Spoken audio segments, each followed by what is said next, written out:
Baba asks us to be soul conscious, and that is the first chapter that we study when we come to Baba. But I think that's also, the last chapter because trying to be soul conscious is the beginning, and the end is becoming completely soul conscious. Now, the thing is, we are so body conscious that sometimes even understanding soul consciousness becomes a challenge. Because you see, the buddhi through which we discern and check, that buddhi is tainted by many births of being body conscious. So we have been body conscious for the last 63 births, and now our buddhi can't even gauge what is soul conscious and what is body conscious. Because everything we think, act, behave, whatever we do, everything is body conscious.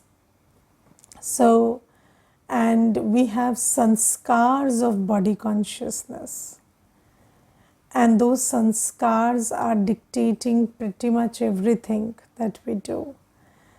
So we have to start from the beginning, and Baba says that when you are soul conscious, then what is soul consciousness? You have just these 7 qualities: knowledge, purity, peace, love, happiness, bliss and power. And you don't have any other sanskar. Yes, soul conscious means you don't have any other sanskar. You have ignorance of every other sanskar. You are innocent from every other sanskar. So that is soul consciousness. And in soul consciousness, you only have yoga with Baba. You only remember Baba, because Baba is the one who has all relationships with the soul. But you see, we don't just have knowledge, purity, peace, love, happiness, bliss and power. We have many other sanskars which are the complete opposite of these. And those are the sanskars we have created in body consciousness. And then there is a whole, you see, when we are soul conscious, our only values are love and respect. Yes, our values are acceptance, respect, love. These are our values. But in body consciousness, we have created, a lot of, this, what do you say? A lot of rules and regulations about how we can be in various degrees of not loveful and not respectful, and sometimes you see, and not accepting, rejecting, avoiding, being afraid, being the opposite of love totally. And we have created whole value systems. We have created a lot of manmat about how it is okay to be not loveful in certain situations.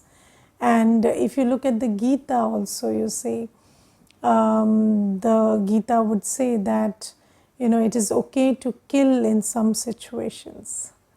So you see, there are these, even in the way of scriptures and religion, we have created these value systems, because you see, when you talk about scriptures and religion, then you're talking about values, and you're talking about, things that are permitted by God.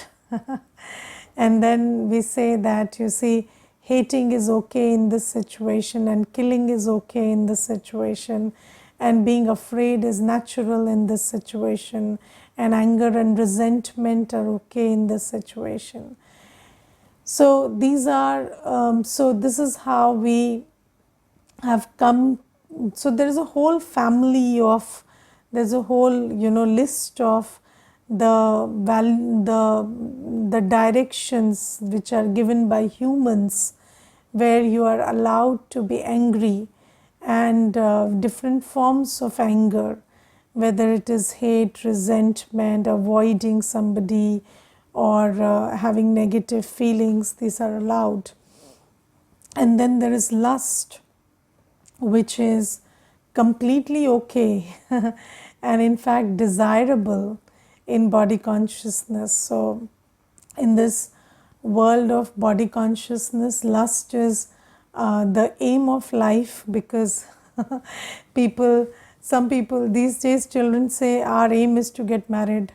So this is also there. And then sometimes you say it's a need, sometimes you say it's a social obligation. So when parents talk to children, they say it's a social obligation, sometimes they say it's a biological need, and sometimes you see people say it's a psychological need also.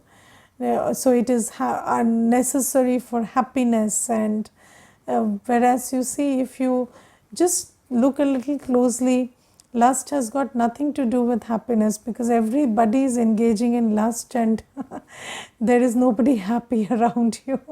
But people will say, how will you be happy if, or it's connected to joy and happiness, and whereas it has got nothing to do with it, because people who are very lustful are also are leading empty lives and unhappy lives. But these are the ways in which lust is propagated, and there is a whole social, personal, physical, it's good for the body, it's good for the mind, it's good for the society, and stuff like that, which is woven around every vice. Yes, or if you look at greed, then greed is always camouflaged as the willing. So people say, if you're not greedy, then you will become complacent, and you will not work hard, and if you will not have ambition, and this and that. But Baba says that you have to be motivated by self-realization and not greed. You don't have to work for what you will get, but you have to work because you've got a lot. So you see, you have skills, you have qualities, you have capacities. So it is your duty to put that to use, not because of what they will give, but because of what you have been given. So whatever you have been given, it's natural and normal to use it in action.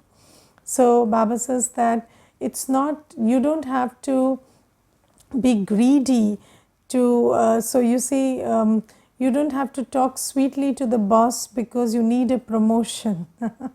You can talk sweetly because it's your nature, and you don't have to talk sweetly only to the boss, or to your colleague, or to the junior. To everybody you have to be sweet, and it doesn't matter whether it pays you in certain way or doesn't pay you.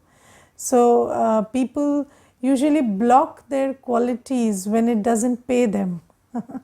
And also, specialities. I always mention in my Manthan classes that I have seen people who are very talented and skilled, and there was this one particular lady, and she was an economist, and she had the capacity to write great articles, analyze, research, and write great articles for the use of the economy. But you know what happened during COVID times? When COVID times, she was removed from her job. So when she was laid off, so what she did is she stopped writing, And then in that period of 1 year or something, she just kept thinking about, I was so good and why did they lay me off? And she went into acute depression. And she didn't pick anybody's call and nobody could visit, and she just locked herself up and she kept thinking, why did they lay me off, and I was contributing so much, and she was full of negative thoughts and feelings. And then she thought, I have got nothing to do, and then she felt bitter about herself, bad about herself, and she came to a very miserable position.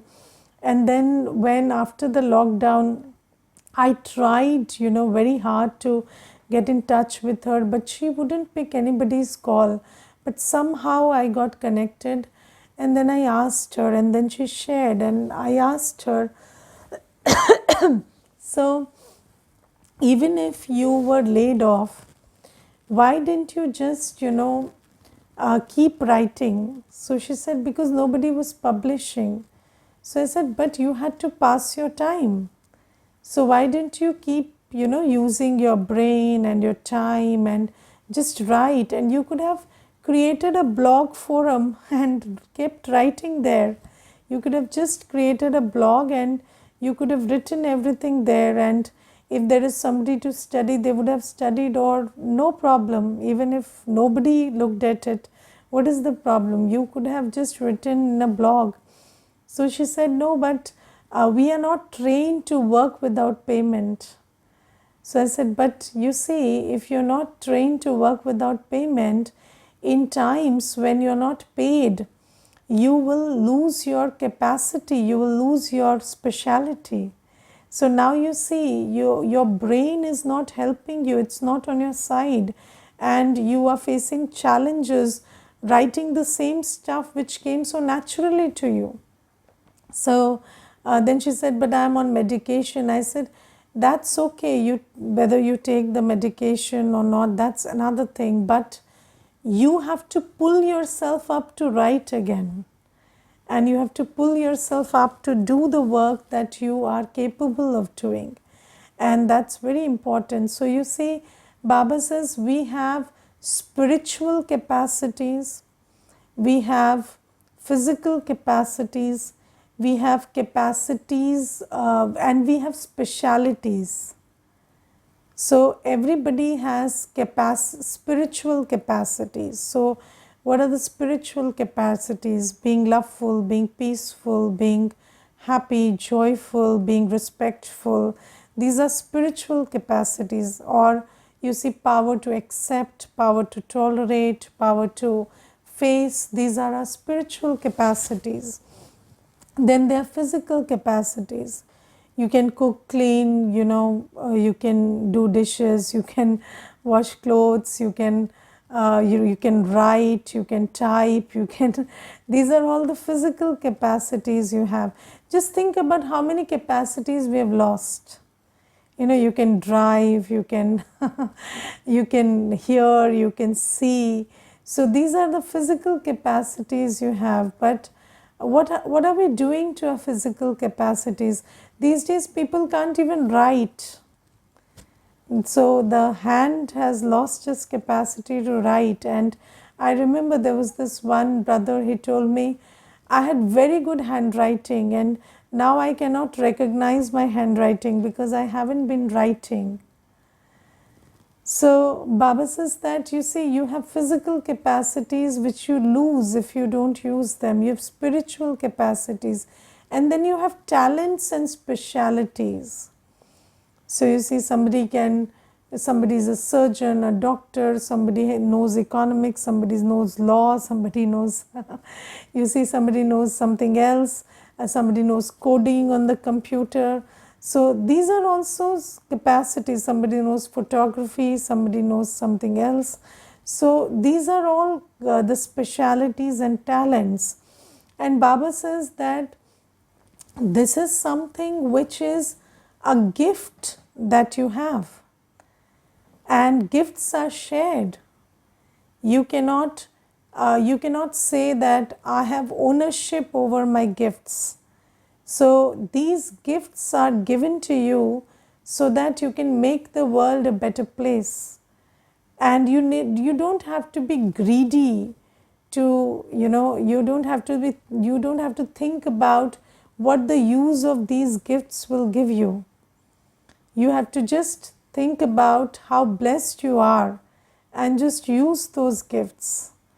And building, creating, contributing, making the world a better place, whether it is through your spiritual capacity, whether your physical capacity, or the talents and specialities you have. This is your duty. And once you realize you are a soul and you have gifts and you need to share. So you see, sharing is sharing and caring.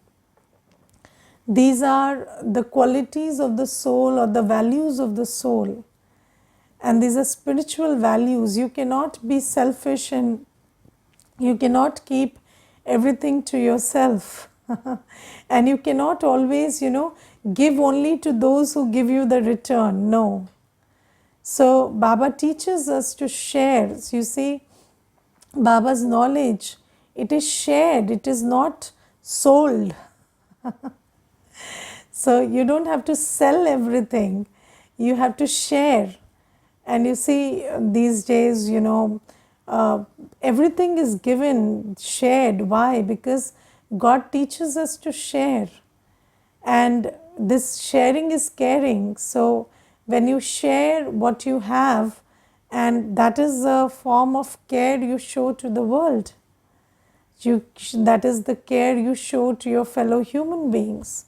So Baba says that these things, this is but this whole thing about greed, this whole value system around greed, it tells you don't give to don't give to those who don't give in return.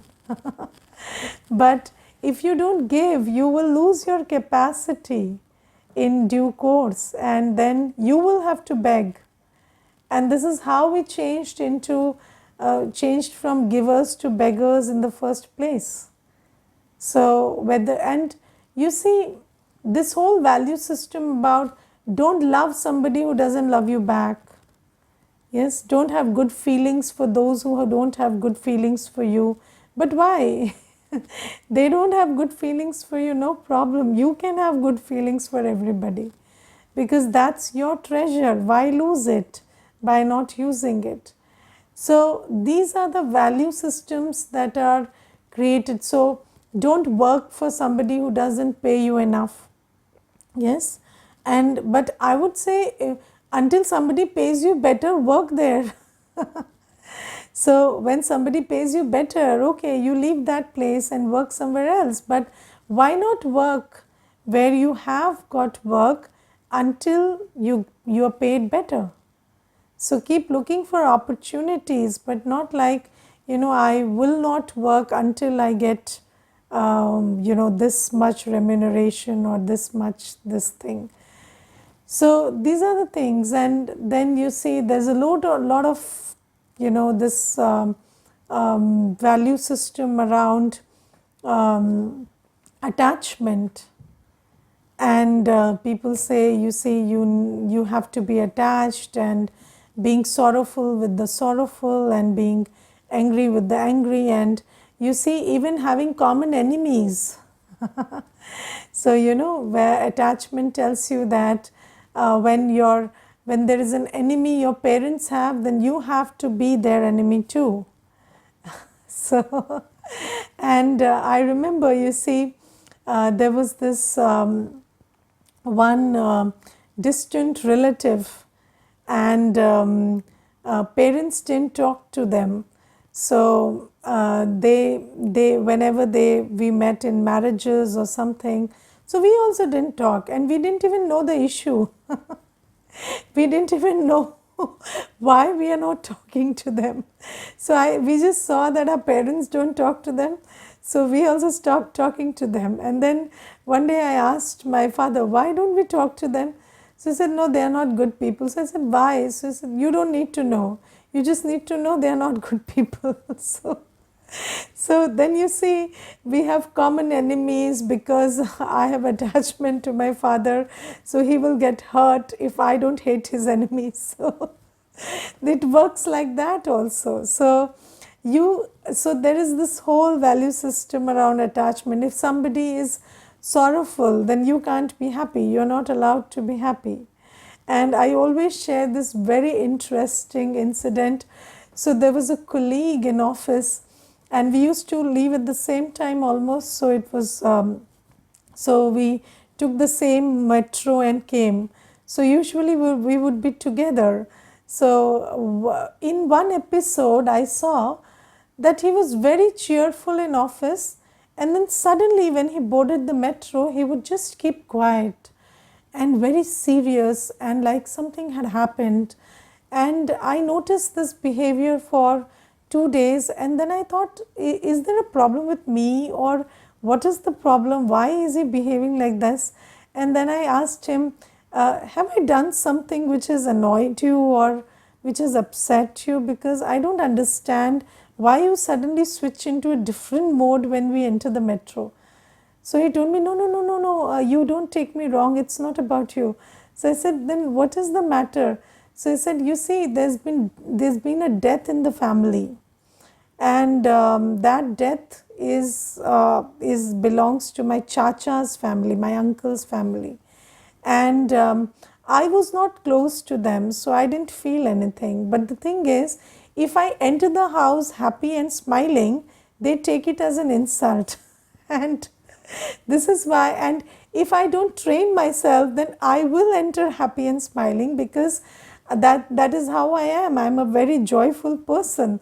So in this whole 30 minutes of my metro ride, I condition myself in remorse and sorrow, so that when I enter, my face looks like I am genuinely in sorrow. And that's how I come out of the house also. So I said, how many days do you have to do this?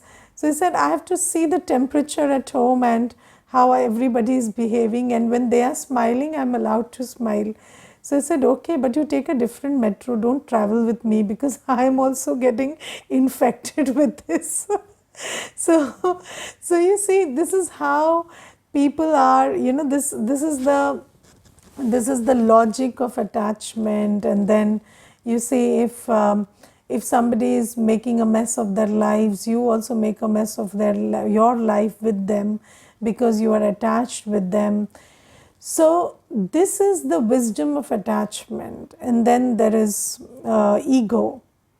So ego will tell you, don't smile, don't talk to people who don't smile back at you, or who don't talk properly to you, and suddenly you have stopped smiling altogether. Now everybody is smiling and you don't know how to smile, because in one episode for 2-3 years there was nobody smiling at you, so you stopped smiling. Now you are in a different scenario and you don't know how to smile, because you've lost your quality. So ego tells you that you cannot be respectful, you cannot be polite, you cannot be humble when that is not reciprocated. But that is not how it works. So Baba says that be soul conscious and win over these vices, because there is a lot of, this whole the value system. I choose to call it value system, because they are called as values, and we are pretty consciously trained into it. So, not just non-verbally, but verbally also we are trained into it. And if you smile at somebody who doesn't smile back at you, then people will tell you, stop smiling. Why are you smiling when they are not smiling back at you? So, but can't you just have a smiling face? And these days, a smiling face is a problem, because then people will say that you're giving wrong indications and this and that. But I will share something very interesting. With this BK dress, you can have a smiling face and nobody minds. So they think that okay, BK smiles, so it's okay. So I have felt this is a very good benefit of this BK dress, that if you are even if you are in a salwar kameez or something which is white and you have a badge and you're smiling, then nobody minds, because they think okay, this is the BKs and they are always smiling. So that's something good, and you don't have to stop smiling because somebody will take it negatively. So these are the things, and Baba says when you're soul conscious, you are just in your qualities, and there is nothing other than these: knowledge, purity, peace, love, happiness, bliss, and power. And in any situation, in any condition, any behavior, you just are like that. And even when there are no situations, even when you are alone, you're like that. When you are with somebody, you are like that. When you are when you are in the middle of some situation, however huge, however trying, you don't lose your quality. But Baba says you have to practice to be soul conscious. And you see, there are two aspects to soul consciousness. One is who I am, and second is who I am not. Because you see, sometimes we focus on who I am, but we forget who I am not. And then that who I am not doesn't go away. So many times that keeps coming back. So you have to focus on both these things, who I am and who I am not. So you look at the body, and you're not the body, you're not the gender of the body, you're not the age of the body, and you are not the sense organs of the body, you are not the health of the body. So you are not any of these aspects of the body. But just think about how conscious you are of these aspects. Yes. So if there is a disease in the body, are you not conscious of that? And that is part of body consciousness. So you have to let go. And when you when you practice soul consciousness, so the way I practice it is, I let go of the body conscious aspects first, and then I focus on the soul. But if you directly want to focus on the soul, sometimes it becomes difficult. So you can do one thing, you can imagine yourself in a room full of many hangers, and on each hanger you keep hanging one aspect of your body consciousness, and then you start emptying yourself, and what you're left with is just a pure soul. So just think about how much of you see the state of the body, whether it is the height, the weight, the health, how much of it are you carrying in your awareness, in your consciousness. And these days you see, or the skin color, I'm dark, I'm light, I'm fair. These things also you're carrying in your consciousness. So you have to drop them. And when you start dropping them, you understand that, even the body is, what is it? There is so much of consciousness attached to the body that you have to identify many aspects of it and keep letting go. And then there is not just this, but there's the age of the body. And you see, these days people say, I'm 40, I'm 60, I'm 80. So, or children also say, I'm a teenager and I'm a teenager. And I hear this teenager so much. While I was growing up, this teenager thing was just starting. So, it was just beginning, and we were learning that, 13 to 19 is the teens. And I remember that it had just started that in 13 you start celebrating that you are a teenager. That trend had just begun, and we had not caught air of that trend. So, but these days you see it's a huge thing, and everybody, right from, and children suddenly become teenagers, and then, now I'm an adult, and then now I'm 40 and I'm middle aged, and then I'm 60 and I'm old. So these things are always there, and or this is a child, or that is a child, and this is a grown up. So all that thing is also there in your awareness. So just see it and drop it. You're just a soul. Do you understand? You don't have an age, and you are ageless, and at best you're 5,000 years old right now. So which is everybody. So that's, so we don't have to, in that there is no comparison, there is no distinction, because everybody is pretty much in their vanprast, as Baba says. So there is age consciousness, and then there is, these consciousness of the eyes, ears. So I like to see this, I like this temperature. So you see, there is so much consciousness of the skin also, that, this particular temperature feels right to me, but that's just the skin. And it's, the temperature is felt by the skin, but you are the soul, and you can be completely detached from it. And you see, there are people working in 50 degrees temperature every day and doing hard labor in that. So that is also a soul, but that soul is not in the consciousness of temperature, because they don't have a choice.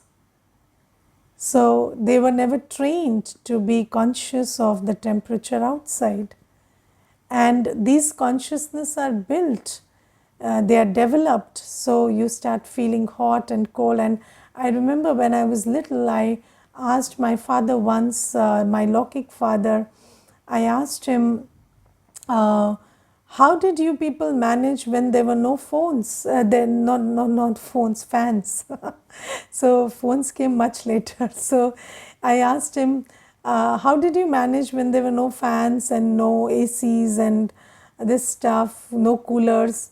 So he said, we didn't feel hot at that time. He just told me, at that time it was not hot, beta, it is hot now. So I said, but how is that possible? It was always hot. So he said, but I don't know how it was, but it was magical. We never felt hot. So we feel so hot, so cold, because now we have become conscious of it. We are conscious of the skin. We are, these days you see, you go somewhere and you come back, people will say you have a tan, but so so you see, tanning is an everyday thing. If you go out in the sun, you will be tanned, but people are so conscious these days of their tans, of the temperature feeling on the skin, or you see, the whatever the ears are hearing or whatever the eyes are seeing, and we have become so conscious that it gets registered inside, and you start feeling those feelings. What, even if you have seen a scene, so what? Forget it. It was there, it doesn't contribute to your growth, it was not pleasant, just forget it. Why do you have to keep lingering on it?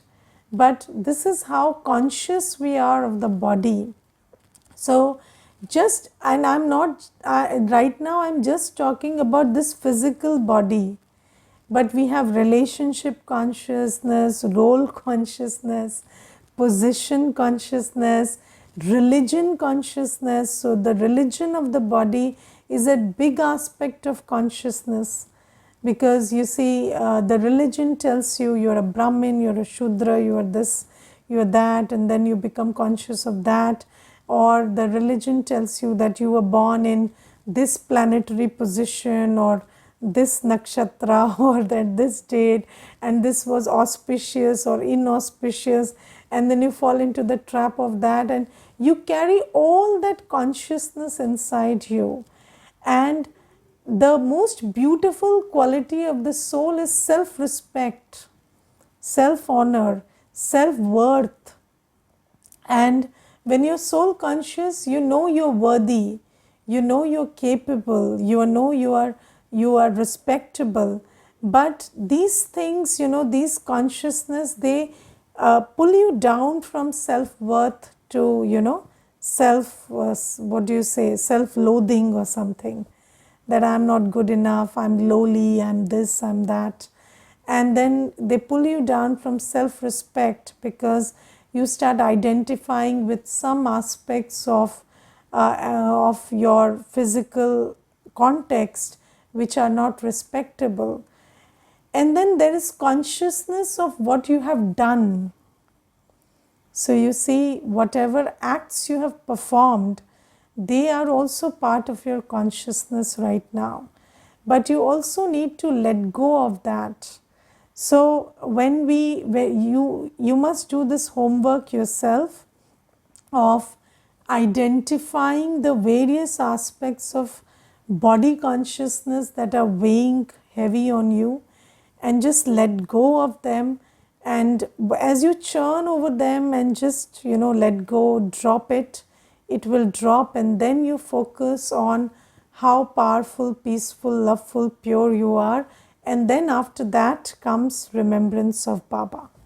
Because when you have that sense of self-respect, self-worth, and you think about yourself as a valuable, worthy soul, only then you feel that connection with Baba. Because otherwise Baba is God and you are a mere human. And in that consciousness there is no connection, because connection needs equality. And only when you are on the same plane, you see yourself as the pure peaceful being of light, just like Baba, then you can remember Baba with that love and with that self-respect that you draw light from him into you. Okay, you cannot beg for light from Baba. You have to draw that light. And for that you need to have self-worth. You need to be soul conscious. Okay. Om Shanti.